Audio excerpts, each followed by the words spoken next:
নমস্কার বন্ধুরা, তোমরা সবাই কেমন আছো? আশা করি সকলে খুবই ভালো আছো। পম্পা সিম্পল কুকে সবাইকে স্বাগত।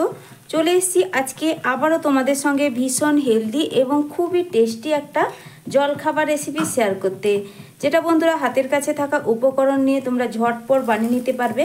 খেতেও যেমন ভালো লাগে, বানাতে কিন্তু একদম সহজ। কোনো কিছু কিন্তু বাজার থেকে কিনে আনার প্রয়োজন হবে না, হাতের কাছে থাকবে এমন কয়েকটা উপকরণ দিয়ে কিন্তু ঝটপট বানিয়ে দেখাবো। ভিডিওটা তোমরা সম্পূর্ণ দেখতে থাকো, তোমাদের খুবই পছন্দ হবে। স্কুল অফিসের টিফিন কিংবা সকালবেলা জল খাবার, এমনকি ডিনারেও কিন্তু বন্ধুরা এই রেসিপিটা ঝটপট বানিয়ে নিতে পারবে হাতের কাছে 10 মিনিট সময় থাকলে। তাহলে রেসিপিটা শুরু করছি। একটা লাইক দিয়ে ভিডিওটা সম্পূর্ণ দেখার তোমাদের কাছে বিশেষ অনুরোধ রইল। সবার প্রথমে একটা মিক্সিং বোল নিয়েছি। এবার এই বোলের মধ্যে দিয়ে দিচ্ছি একটা মিডিয়াম সাইজের বাটির 1 বাটি আটা, দিয়ে দিচ্ছি এবার স্বাদ মতো লবণ। এরপরে আটার মধ্যে দিয়ে দিচ্ছি জল। বন্ধুরা দেখো, ওই একই বাটিরই 1 বাটি প্রথমে জল নিয়েছি, জলটা কিন্তু বারে বারে দেবো। প্রথমে হাফ বাটি জল দিয়ে ভালো করে মিশিয়ে নেব, তারপরে কিন্তু জলটা বারে বারে দেব। তবে এখানে জলটা একটু বেশি লাগবে। প্রথমে 1 বাটি জল ব্যবহার করে আমি তোমাদের সব শেষ পর্যন্ত দেখিয়ে দেবো জলের পরিমাণটা ঠিক কতটা লাগছে। তবে একসঙ্গে বেশি করে জল দিয়ে দিলে এই যে ব্যাটারটা কিন্তু খুব ভালোভাবে রেডি হবে না, এর মধ্যে গুটুলি থেকে যাবে। তার জন্য কিন্তু এইভাবে অল্প অল্প করে জল দিয়ে এখানে আটার একটা সুন্দর ব্যাটার রেডি করতে হবে। তো 1 বাটি জল কিন্তু আমি অল্প অল্প করে দিয়ে দিলাম, আরও কিছুটা জল এখানে ব্যবহার করব। শেষ পর্যন্ত তোমরা দেখতে থাকো জলের পরিমাণটা ঠিক কতটা লাগছে। ভীষণই হেলদি এবং খুব টেস্টি একটা আজকে টিফিন রেসিপি শেয়ার করছি, যে কেউ কিন্তু বন্ধুরা এই রেসিপিটা সহজভাবে বানিয়ে নিতে পারবে হাতের কাছে থাকা উপকরণ দিয়ে। খেতেও যেমন টেস্টি হয়, বানাতে একদম সহজ। আবারও এখানে জল নিয়ে নিয়েছি 1 বাটি জল, ওই একই বাটির জল নিয়েছি। কিছুটা জল দিয়ে খুব ভালোভাবে মিশিয়ে নেব।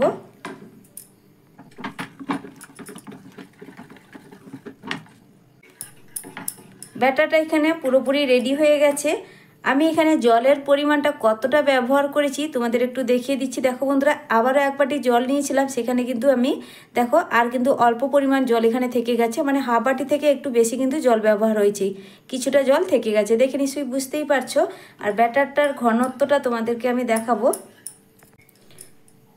এবার একটা হাতার সাহায্যে তোমাদের ব্যাটারের ঘনত্বটা একটু দেখিয়ে দিচ্ছি। দেখো বন্ধুরা, ঠিক এই ঘনত্বের একটা ব্যাটার রেডি করতে হবে। একদম কিন্তু পাতলা টাইপেরই ব্যাটারটা রেডি করতে হবে, খুব বেশি কিন্তু এটা ঘন রাখিনি, দেখে নিশ্চয়ই বুঝতেই পারছো। একটু পাতলা করেই ব্যাটারটা রেডি করলে এই টিফিনটা খেতে কিন্তু বেশি ভালো লাগবে।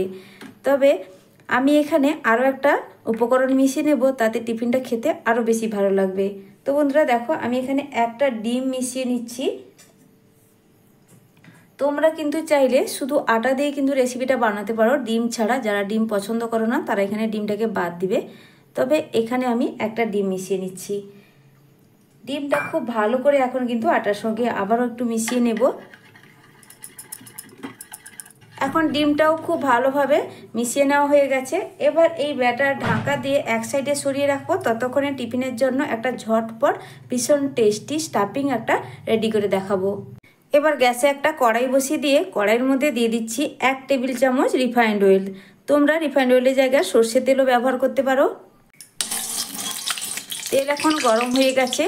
এবার দিয়ে দিচ্ছি একটা মিডিয়াম সাইজের কুচনো পেঁয়াজ।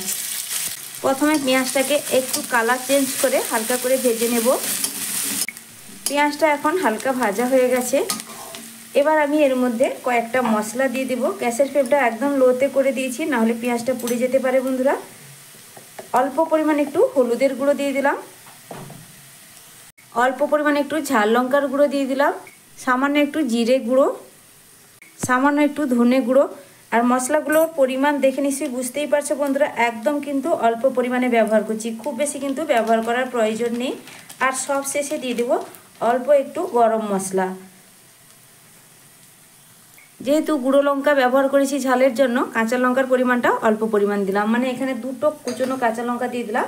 বাচ্চাদের জন্য বানাতে চাইলে লঙ্কাটা একটু কম দিয়েই বানাবে, তাহলে কিন্তু ভালো হয়। আর তোমরা যে যেভাবে ঝাল পছন্দ করো সেই বুঝেই কিন্তু লঙ্কাটা ব্যবহার করবে। তো সব মশলা খুব ভালো করে একটু মিশিয়ে নিয়ে তারপরে এর মধ্যে দিয়ে দেবো আগে থেকে সেদ্ধ করে রাখা আলু। এবার দেখো বন্ধুরা, নিয়ে নিয়েছি 2টো সেদ্ধ আলু, আর ওটাকে হাতের সাহায্যে একটু এইভাবে ম্যাশ করে দিয়ে দিচ্ছি। তো তোমরা চাইলে আলুটা আগেও ম্যাশ করে রাখতে পারো, তারপরে এর মধ্যে দিয়ে দিলেই হবে। আর দিয়ে দিচ্ছি স্বাদ মতো লবণ।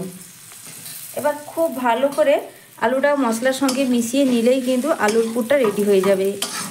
আর 1 মিনিট মতো মশলার সঙ্গে আলুটাকে একটু কষিয়ে নেব। ঝটপট কিন্তু এই আলু মশলা বা পুরটা রেডি হয়ে যায় বন্ধুরা, খেতে অসাধারণ লাগে। হাতের কাছে থাকা উপকরণ নিয়ে কিন্তু এই রেসিপিটা বানিয়ে দেখাচ্ছি। অবশ্যই পুরো রেসিপিটা দেখার অনুরোধ রইল। আমার চ্যানেলে নতুন বন্ধু পুরনো বন্ধু সবাইকে স্বাগত। তোমাদের জন্য অনেকটা ভালোবাসা বন্ধুরা। রেসিপিটা দেখার পর তোমাদের যদি ভালো লাগে তাহলে প্লিজ বন্ধুরা একটা সুন্দর কমেন্ট আর একটা লাইক করে দেবে। তোমাদের দেওয়া লাইক আর সুন্দর একটা কমেন্ট আমার নতুন ভিডিও বানাতে অনেকটাই উৎসাহ বাড়িয়ে দেয়। স্কুল অফিসের টিফিন, সকালবেলার জলখাবার, এমনকি ডিনারেও কিন্তু বন্ধুরা এই রেসিপিটা বানিয়ে নিতে পারো। ঝটপট যেমন বানানো হয়, খেতে কিন্তু অসাধারণ লাগে। দেখবে বাচ্চাদেরকে এই টিফিনটা একবার বানিয়ে দিয়ে দেখবে, বাচ্চারা কিন্তু টিফিন বক্স খালি করেই বাড়ি ফিরবে আর তারা রোজ রোজ আবদার করবে। আলুর পুর বা স্টাফিংটা একদম রেডি হয়ে গেছে। তো বন্ধুরা এবার গ্যাসের ফ্লেমটা বন্ধ করে দিলাম। তারপরে কিন্তু আমি এখান থেকে একটা প্লেটের মধ্যে তুলে নেব। এবার টিফিনটা বানিয়ে নেওয়ার জন্য গ্যাসে বসিয়ে দিয়েছি একটা ফ্রাইং প্যান। এবার এই প্যানে সামান্য একটু তেল ব্রাশ করে দেব প্রথমে। অল্প তেলেই কিন্তু বন্ধুরা এই টিফিনটা রেডি হয়ে যায়। তারপরে আমি আগে থেকে যে আটার ব্যাটারটা রেখেছিলাম, একটা ঢাকা দিয়ে ঢাকনাটা সরিয়ে নিয়েছি। ভালো করে একটা হাতার সাহায্যে আবারও একবার মিশিয়ে নিয়ে এখান থেকে আমি দিয়ে দিচ্ছি 1 হাতা ব্যাটার। গ্যাসের ফ্লেমটা কিন্তু লোতেই রেখেছি। তারপরে দেখো বন্ধুরা প্যানের হাতলটা ধরে এইভাবে ঘুরিয়ে একটা গোল শেপ দিয়ে দিচ্ছি। কোনো রকম ঢাকা দেওয়ার প্রয়োজন নেই। দেখবে কয়েক সেকেন্ডের মধ্যেই কিন্তু ওপরের দিকটা এইভাবে শুকনো ভাব হয়ে যাবে। যখন এইভাবে পুরোপুরি ওপরের দিকটা শুকিয়ে যাবে তখন আবারও ওপর থেকে অল্প একটু তেল ব্রাশ করে দিচ্ছি। তারপরে আমি এবার টিফিনটাকে উল্টে দেব। আবারও একবার এই টিফিনটাকে উল্টে দিচ্ছি। এইভাবে কিন্তু প্রথমে 2 পিঠ ভালো করে একটু সেঁকে নিতে হবে। একটু লাল লাল করে 2 পিঠ এইভাবে ভাজা হয়ে গেলে টিফিনগুলো খেতে কিন্তু বেশ ভালো লাগে। দেখো বন্ধুরা 2 সাইডে খুব সুন্দর একটা কালার চলে এসছে। এরপর আমি আগে থেকে যে আলুর পুরটা রেডি করে রেখেছিলাম কিছুটা আমি নিয়ে নিলাম। তারপরে দেখো বন্ধুরা পাটিসাপটার যেইভাবে পুর দেওয়া হয় ঠিক সেইভাবে এক সাইডে এইভাবে একটু লম্বালম্বি করে দিয়ে দিলাম। গ্যাসের ফ্লেমটা কিন্তু এখন একদম লোতে রেখেছি। দিয়ে দেখো পাটিসাপটার মতো এটাকে রোল করে নিতে হবে। খুবই সহজ, একবার দেখলে যে কেউ কিন্তু খুব সহজেই টিফিনটা বানিয়ে নিতে পারবে। তো এখানে ঝটপট কিন্তু আমার একটা টিফিন রেডি হয়ে গেল। আশা করছি তোমাদের কাছেও রেসিপিটা সহজ লাগলো। দেখো বন্ধুরা দেখতে কতটা সুন্দর হয়েছে। আমি আবারও ঝটপট তোমাদের একটা বানিয়ে দেখিয়ে দিচ্ছি। একইভাবে প্রথমে কিন্তু এইভাবে তেল ব্রাশ করে দিতে হবে। দেখে নিশ্চয়ই বুঝতেই পারছো কতটা কম পরিমাণে তেল দিয়ে আটা দিয়ে এই হেলদি টেস্টি টিফিনটা রেডি হয়ে যাচ্ছে। তেলটা ব্রাশ করে দিলাম। তারপরে এখান থেকে 1 হাতা ব্যাটার আমি এর মধ্যে দিয়ে দেবো। প্রত্যেকবারেই কিন্তু ভালো করে একটু হাতার সাহায্যে মিশিয়ে নিতে হবে, তারপরে কিন্তু ব্যাটারটা দিতে হবে। 1 হাতা ব্যাটার দেওয়ার পর প্যানের হাতলটা ধরে একটু এইভাবে ঘুরিয়ে একটা গোল শেপ দিয়ে দিচ্ছি। কয়েক সেকেন্ডের মধ্যেই দেখতে পাবে ওপরের দিকটা এইভাবে শুকিয়ে গেছে। কোনো রকম ঢাকা দেওয়ার কিন্তু প্রয়োজন নেই। যখন ভালোভাবে ওপরের দিকটা এইভাবে শুকে যাবে দেখবে সাইডটা খুব সুন্দর করে ছেড়েও যায়। দেখতে নিশ্চয়ই পাচ্ছ এইভাবে কিন্তু সাইডটা ছেড়ে যাচ্ছে। অল্প একটু তেল ব্রাশ করে দিচ্ছি ওপরের দিকটা, যাতে উল্টে দেওয়ার পর 2 দিক খুব সুন্দর করে ভাজা হয়। তারপরে টিফিনটাকে আমি উল্টে দেব। তোমরা চাইলে এইভাবে একবার উল্টে দেওয়ার পর কিন্তু আলুর পুরটা এর উপরে দিয়ে রোল করে নিতে পারো। তবে আমি এখানে 2 পিঠ ভালো করে একটু লাল লাল করে ভেজে নিচ্ছি, তাতে টিফিনটা খেতেও ভালো লাগবে আর দেখতেও বেশ ভালো লাগবে। আবারও দেখাবার উল্টে দিলাম। এখন 2 দিক ভালো করে একটু ভেজে নেওয়া হয়ে গেছে। আর যখন আলুর পুরটা দেওয়া হবে তখন কিন্তু গ্যাসের ফ্লেমটা একদম লোতে রাখতে হবে, না হলে কিন্তু তলা থেকে খুব বেশি আবার কালার ধরে যাবে। তারপর একটু লম্বালম্বি করে আলুর পুরটা দিয়ে দিচ্ছি। তারপরে এটাকে রোল করে নিলেই কিন্তু টিফিনটা আবারও ঝটপট রেডি হয়ে গেল।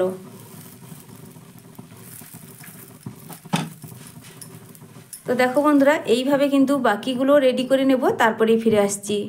সব টিফিনগুলো রেডি হয়ে গেছে। আমি এখানে একটা প্লেটে সাজিয়ে নিয়েছি। দেখো বন্ধুরা, 1 বাটি আটা দিয়ে এখানে কিন্তু আমার অনেকগুলো টিফিন রেডি হয়েছে। এগুলো দেখতেও যেমন সুন্দর, খেতে কিন্তু ভীষণ টেস্টি হয়।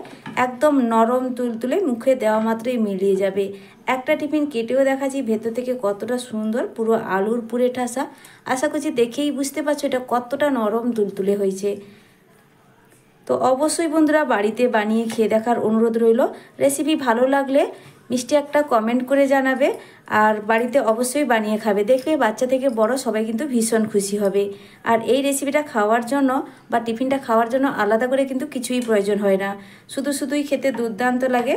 তাহলে বন্ধুরা অবশ্যই আমার পাশে থাকবে ভালোবাসা দিয়ে। আর নতুন বন্ধুরা, আমার এই আজকের রেসিপি যদি তোমাদের কাছে ভালো লেগে থাকে তাহলে প্লিজ আমার চ্যানেলটিকে সাবস্ক্রাইব করে পাশে থাকা বেল আইকনটা প্রেস করে রাখবে। নতুন ভিডিও ছাড়ার সাথে সাথে নোটিফিকেশান তোমাদের কাছে পৌঁছে যাবে। তাহলে বন্ধুরা আজকের মতো আসছি। তোমরা সকলে ভালো থেকো, সুস্থ থেকো। দেখা হচ্ছে পরের ভিডিওতে।